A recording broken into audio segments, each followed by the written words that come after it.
Tout à fait. Il y a des moments, à travers cette expérience-là qui sont des temps très, très, très forts, Gabriel. Il y a des souvenirs magnifiques qui doivent rester, là, j'imagine. Oui, exactement. C'est tout ce qu'on a vécu en groupe, en fait, parce qu'on était 5 là-dedans, complètement perdus dans un monde différent. Puis c'est vraiment les moments en groupe qu'on a vécu partout au Bénin, en fait, que ce soit pendant la construction ou quand on a visité, parce qu'on a pris un peu de temps pour visiter aussi, on n'allait pas là pour rien. Pour seulement construire. Construire un dispensaire de 200 mètres carrés, rien. C'est yeah, ça. right. Ouais, on en profite pour découvrir la civilisation béninoise. Et c'est sûr, c'est tous ces moments-là qu'on a vécu qui étaient très forts parce que c'était toutes des choses nouvelles qu'on vivait tous ensemble, puis on pouvait le partager. Puis c'est vraiment ça que je retiens. Et aussi, quand on...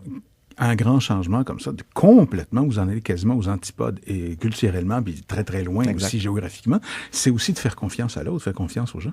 Oui. On devient donc la minorité visible. Oui. Et ça doit être particulier, ça aussi. C'est particulier. Ça nous autres a changé autant notre façon de parler pour qu'ils nous comprennent que notre façon d'être pour pouvoir bien gérer les relations avec eux.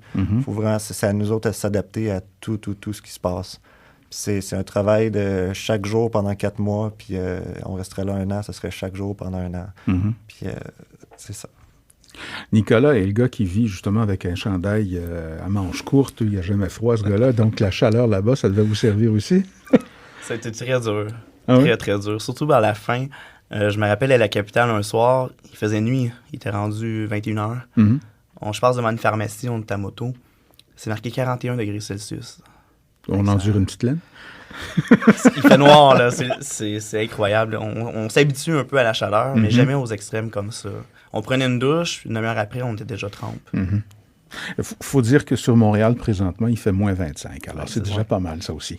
Parlez-moi, il y a quelqu'un dont un souvenir qui est magnifique. Il faut parler de maman. Oui. Qui est maman, Nicolas? Maman, c'est Monique. Ça a été notre mère adoptive pendant 4 mois. Les 5 gars. Oui.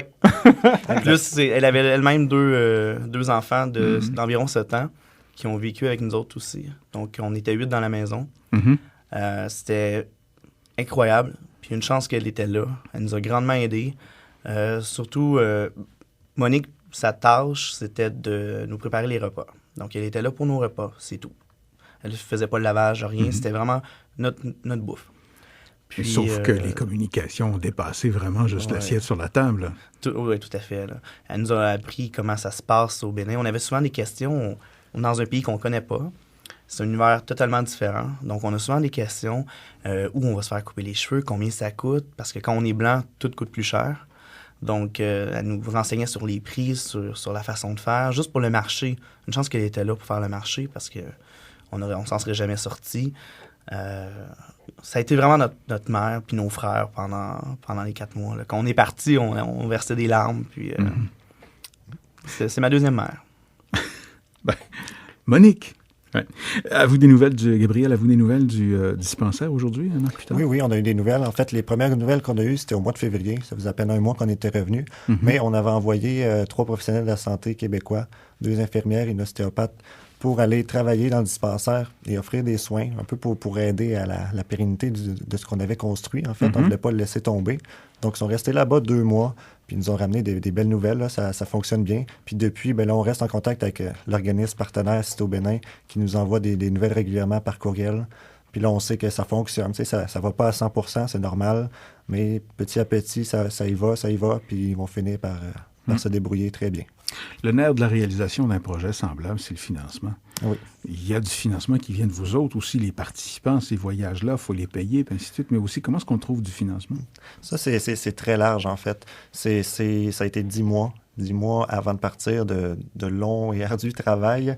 Donc, c'est autant des activités de financement à notre université pour avancer des fonds que nous-mêmes aller emballer chez IKEA des produits pendant une fin de semaine ou surtout aller essayer d'approcher des commanditaires. Ça, pas de saut métier, il n'y a que de sotte-gens. Exactement. Ça. Donc, tous les moyens sont bons. On allait quêter devant le Centre Bell pendant les games de hockey.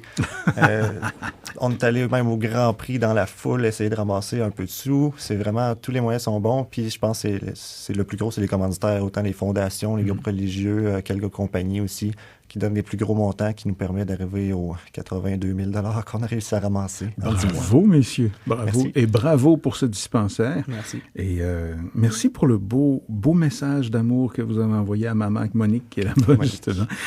Nicolas Gosselin, Gabriel Miller, construction d'un dispensaire au Bénin, d'un groupe de 5 étudiants de l'École de technologie supérieure de Montréal. Et je suis sûr que cette expérience-là que vous rapportez, il y a d'autres jeunes au niveau bac chez vous qui disent « Moi aussi, je vais aller vivre quelque chose du genre ». Et ces projets-là vont se poursuivre.